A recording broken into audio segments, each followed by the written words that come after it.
Olá, nono ano, tudo bom com vocês? Aqui é o professor André, o professor de História. Pessoal, tá fazendo esse videozinho com vocês pra gente estar tocando em alguns pontos importantes. Eu senti a necessidade de fazer isso porque eu tô achando que só com as aulas ali no Google Class a gente não tá conseguindo alcançar o nosso objetivo, no sentido de que algumas coisas são mais complicadas e exigem uma explicação um pouco mais direta, um pouco mais pessoal, né? Na impossibilidade da gente ter as nossas aulas normais por conta da pandemia de coronavírus aí que a gente está passando por ela, eu vou estar gravando esses videozinhos. A ideia é fazer um por mês e ir direto ao ponto, ser bem objetivo, né? Mas pode ter um pouco mais, um pouco menos, dependendo do andamento da matéria, tá ok? A gente está entrando agora em ditadura militar, período de 64 a 85, mas para a gente entender a ditadura, a gente tem que entender o período anterior, e o período anterior é um período meio embolado. A gente teve ali vários presidentes governando o Brasil, cada um deles com suas características, e isso pode acabar confundindo um pouco a gente. É importante a gente, então, frisar um pouco mais as informações referentes a esse período que vai de 1945, fim do período ditatorial de Vargas, né? Fim da Segunda Guerra Mundial também, até 1964. Esse vai ser o recorte do videozinho de hoje, 45, 64. Vamos lá então? Pega aí o teu caderno, anota as informações principais que forem sendo ditas ou que forem aparecendo e vamos se ligar na matéria. Primeiro desses presidentes que a gente vai falar aqui é o que sucede Getúlio Vargas já através do voto das eleições da redemocratização, né? Que é um militar, mas um militar que foi eleito democraticamente, né? O Eurico Gaspar Dutra. Dutra ele vai governar ali então após Getúlio Vargas, ditador, né? De 46 até 51. O governo dele na área econômica não vai obter aquele sucesso enorme, apesar de ser um desenvolvimentista também, mas vai ficar famoso ali, vai ser lembrado sempre o governo Dutra pela perseguição ao socialismo, perseguição ao comunismo aqui dentro do Brasil. A gente tem que falar que a gente está vivendo a Guerra Fria, e a Guerra Fria foi um momento de disputa entre capitalistas e comunistas no mundo, entre Estados Unidos e União Soviética. Outro estava de um lado, outro estava do outro, não tinha muita margem ali para neutralidade durante esse período. E o Dutra, sendo um militar, sendo um conservador, ele vai levar bem a cabo aí essa questão, né? Então, associações de estudantes, associações de trabalhadores, alguns jornais vão ser vítimas aí da espionagem, da investigação, da pressão, da ameaça, muitas vezes até jurídica, pelo menos, do Gaspar Dutra durante o governo dele, tá? Então, o Dutra ele é mais lembrado por isso, né? E a economia ali meio que patinou, meio que não saiu muito do lugar, né? Mas também não foi nenhuma catástrofe. O presidente seguinte é um velho conhecido, Getúlio Vargas, só que dessa vez ele não vai para o poder através de uma revolução, como ele fez lá em 1930, dessa vez ele chega ao poder através do voto popular, é o Getúlio nos braços do povo, como se falava na época, então chega ao poder agora através do voto democrático, né? Getúlio Vargas ele vai fazer um governo bastante importante durante o tempinho que ele governar, pelo menos, né? Que a gente vai ver que o fim foi meio trágico aí dessa história.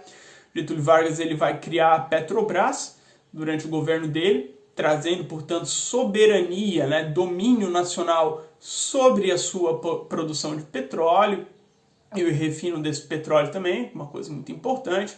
Vai continuar o incentivo à industrialização do país, que já era uma característica da época anterior, que ele governou, né, de 30 a 45, vai continuar isso. Só que o governo dele também vai ser marcado por denúncias de corrupção, vai ser marcado aí por uma posição muito forte que vai acabar levando ele a cometer o suicídio, né, lá no finalzinho já ali do governo dele, no ano de 54, ele vai estar dando um tiro no peito, se matando dentro do palácio governamental, que ainda era no Rio de Janeiro, ainda não era Brasília nesse momento, né? Então o governo Vargas, democrático, se encerra dessa forma trágica em 54 e assume o vice-presidente Café Filho. Do Café Filho a gente não vai perder muito tempo falando, até porque ele fez um governo só de transição, né? Aquele governo que fica ali até a conclusão do período do mandato para ter novas eleições. Então, no Café Filho a gente não vai perder tempo falando, vamos direto para o próximo presidente aí, importante da história do país,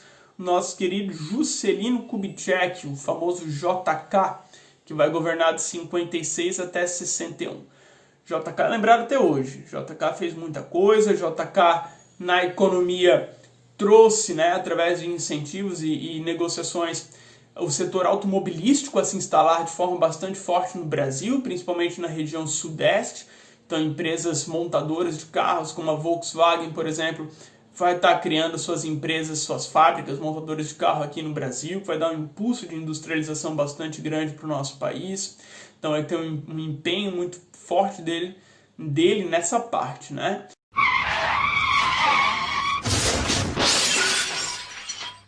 Também vai ser o presidente, como vocês sabem, que construiu uma nova capital para o Brasil, né? Brasília é um projeto que foi levado a cabo, foi terminado, é um projeto enorme, né? A construção de uma cidade, não é uma cidade qualquer também, uma nova capital para o país ele conseguiu fazer durante o governo dele e transferiu então aí do Rio de Janeiro para Brasília, no centro do país, bem no meio do país, né? No Planalto Central, a nova sede administrativa da nossa nação, certo?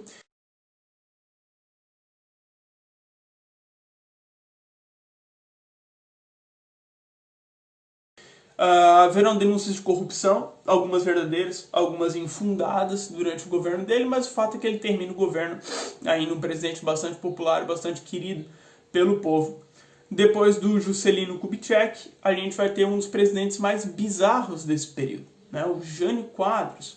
O Jânio Quadros ele vai ser eleito em cima de um discurso moralista. Ele dizia que os governos anteriores, e JK principalmente, foram muito corruptos, né? Ele citava exemplos lá de supostas ou verdadeiras corrupções ocorridas durante a construção de Brasília e dizia que se ele fosse eleito ele ia varrer a corrupção para fora do país, ia varrer da política a corrupção. Tanto que o símbolo da campanha eleitoral dele foi justamente uma vassourinha, né? E tinha um jingle, uma musiquinha de campanha também, que trabalhava com essa ideia de varrer a corrupção para fora do país.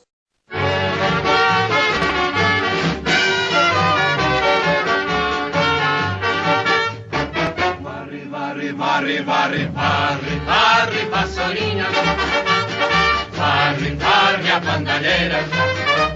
O povo já está cansado de sofrer dessa maneira. Jânio Quadros é esperança. Jânio Quadros ele vai governar apenas de janeiro até agosto de 61. Então vejam que foi um governo assim que durou pouco, né? No que diz respeito à economia, ele não conseguiu fazer muita coisa, né? Ele vai ficar conhecido por tomar políticas, criar políticas muito baseadas na questão da moralidade tradicional brasileira. Ele vai proibir a utilização de biquínis pelas mulheres, por exemplo, biquíni na época era uma novidade, né? Que vinha do exterior ali, até então era só os maiôs que se conhecia. Ele vai proibir o biquíni, dizendo que aquilo era algo indecente, então não pode mais usar biquíni. Ele também vai proibir as rinhas, as brigas de galo, que eram comuns no interior do país, vai proibir isso também. Questão do jogo, ele também vai, jogo de cartas, né? Ele vai legalizar isso, vai regulamentar isso. Então o governo dele vai ficar dando volta em círculo em torno dessas questões, né? Enquanto que a economia aí vai ficar meio que esquecida e ele vai vendo o poder político dele, o apoio político dele diminuindo, se dissolvendo, né? Em determinado momento ele acha que ele não tem apoio na política, mas tem apoio entre a população. E ele resolve fazer na cabeça dele uma jogada de mestre, né? Ele pensa, bom, eu vou renunciar à presidência e quando eu avisar que eu renunciei à presidência, o povo vai sair às ruas e vai gritar e vai pedir para mim ficar e vai se manifestar para mim ficar na presidência. E aí então eu volto, mas volto com todo esse apoio, né, popular e aí então eu vou poder governar da forma que eu quiser, porque o mundo político vai ver que o povo está do meu lado. Bom, ele tenta, né? Ele oferece a renúncia dele, só que não acontece nada do que ele imaginava. O povo não sai na rua, fica meio que uma situação de tu vai renunciar? Então beleza, então renuncia. Ele não recebe o apoio popular que ele imaginava e acaba caindo, portanto, né? Ele se joga, ele renuncia à presidência do país.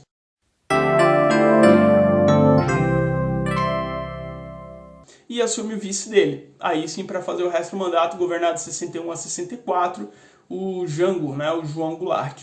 João Goulart assustava as elites, assustava um pouco a classe média, os industriais, os militares, enfim, os setores mais conservadores, porque o João Goulart ele pretendia fazer as reformas de base.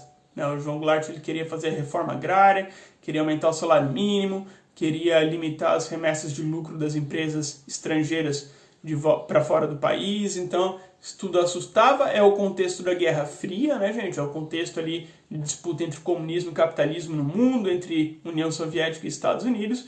E havia a suspeita aí de que ele fosse um socialista, um comunista, qualquer coisa do tipo. Né? Tanto que ele acaba sendo vítima de um golpe militar ali no final de março, começo de abril, né? Que tira ele do poder. E a partir de então a gente inicia o período que ficaria conhecido como ditadura militar, que vai até 1985, tá ok?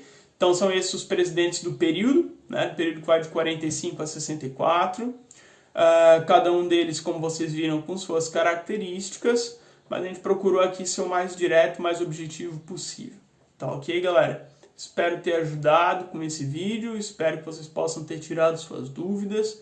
Qualquer coisa, deixem lá uma sugestão, um recado, uma mensagem, uma pergunta, uma dúvida, seja lá o que for, na própria plataforma do Google. E aí a gente vai se falando por lá. Beleza? Abraço, galera. Valeu. Obrigado pela atenção.